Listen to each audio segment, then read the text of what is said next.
भक्तों, 28 अगस्त 2026 को श्रावण पूर्णिमा और रक्षाबंधन के अत्यंत पवित्र और पावन पर्व पर साल का आखिरी और बहुत ही खास चंद्र ग्रहण लगने जा रहा है। सावन के पवित्र महीने के खत्म होने, पूर्णिमा तिथि और रक्षाबंधन के एक साथ आने से बनने वाले इस दुर्लभ और शुभ संयोग के कारण यह खगोलीय और धार्मिक घटना पर आप सभी के जीवन में बहुत बड़ा बदलाव लेकर आने वाली है।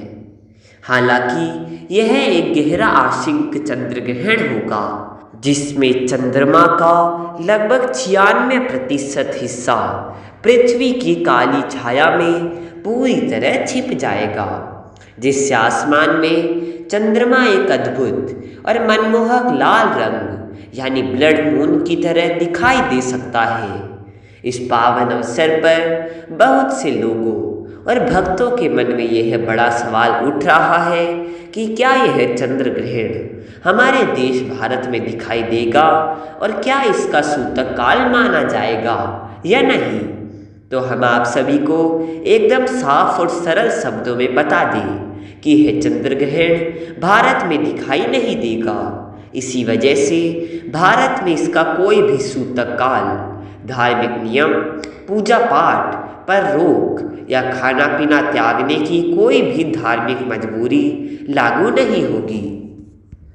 इसका सीधा सा मतलब यह है कि हमारी बहनें बिना किसी डर, भ्रम या चिंता के बहुत ही शुभ और पवित्र समय पर अपने भैया की कलाई पर रक्षा सूत्र यानी राखी बांध सकती है। रक्षाबंधन के दिन राखी बांधने का सबसे पहला और बहुत ही शुभ समय सुबह 5:02 से लेकर 10:21 तक रहेगा और दूसरा शुभ समय दोपहर 12:25 से लेकर शाम 7:01 तक रहेगा।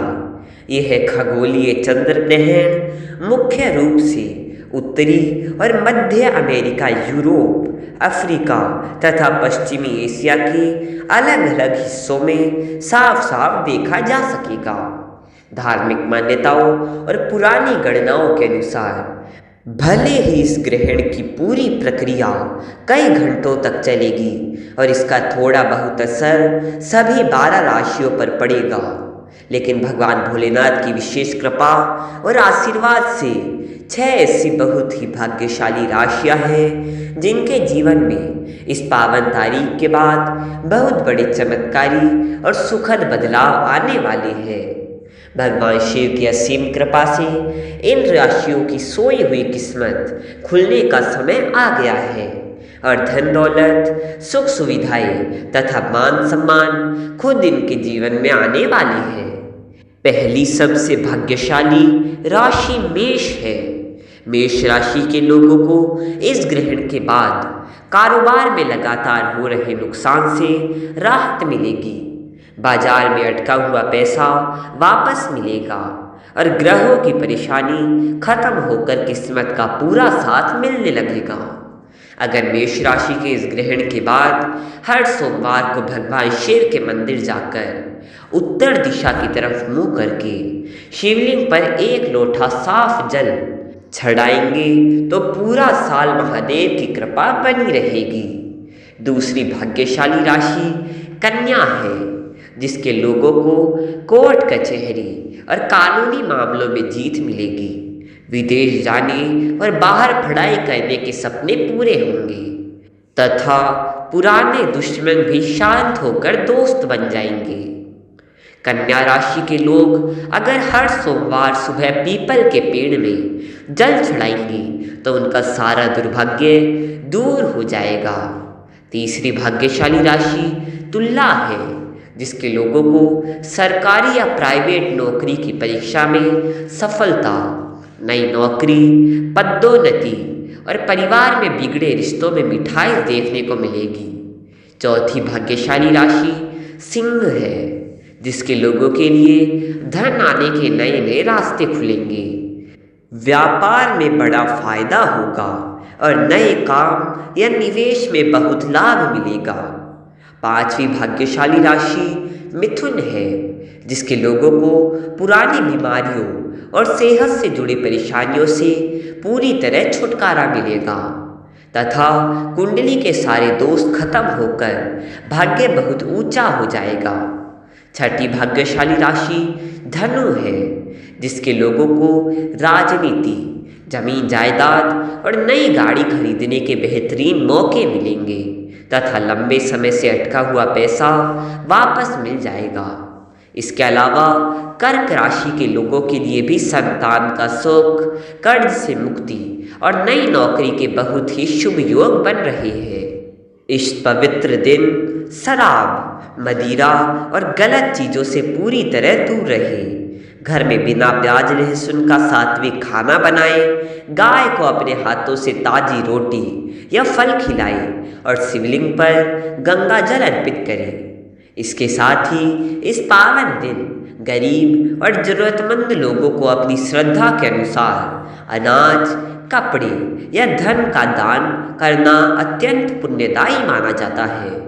दान करने से इंसान के जीवन के पुराने से पुराने पाप और ग्रह दोष पूरी तरह से नष्ट हो जाते हैं और घर में सुख शांति का वास होता है।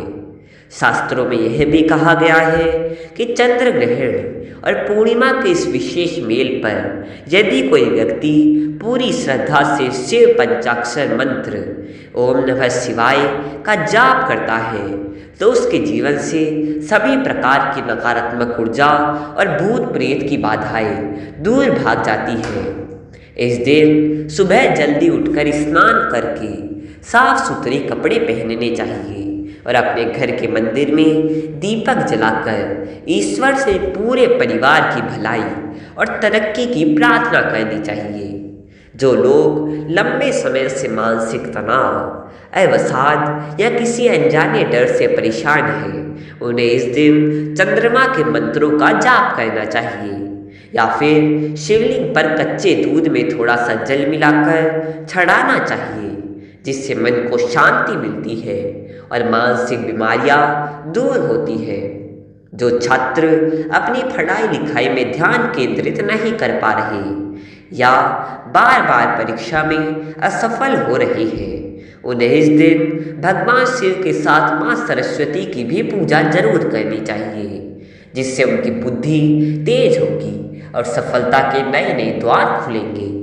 यदि आपके घर में लंबे समय से बीमारियां खत्म होने का नाम नहीं ले रही और लगातार धन का नुकसान हो रहा है, तो ग्रहण के बाद पूरे घर में पोछा लगाते समय पानी में थोड़ा सा सेंधा नमक मिला लें और पूरे घर में गंगा जल का छिड़काव करें। ऐसा करने से घर की सारी पुरानी नकारात्मक ऊर्जा बाहर निकल जाती है और सकारात्मक ऊर्जा का प्रवेश होता है।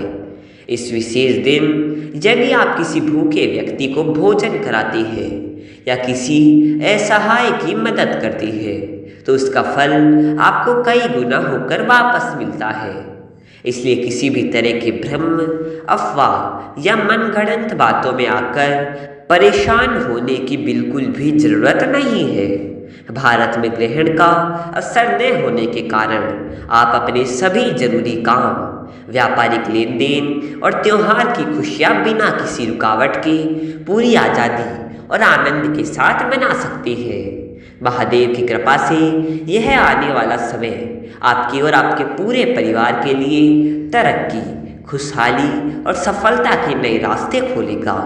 भगवान शिव और चंद्रदेव की कृपा से आपका पूरा साल खुशियों, अच्छे स्वास्थ्य और अपार धन दौलत से भरा रहेगा तथा जीवन के सारे दुख और कष्ट हमेशा हमेशा के लिए समाप्त हो जाएंगे। हर हर महादेव।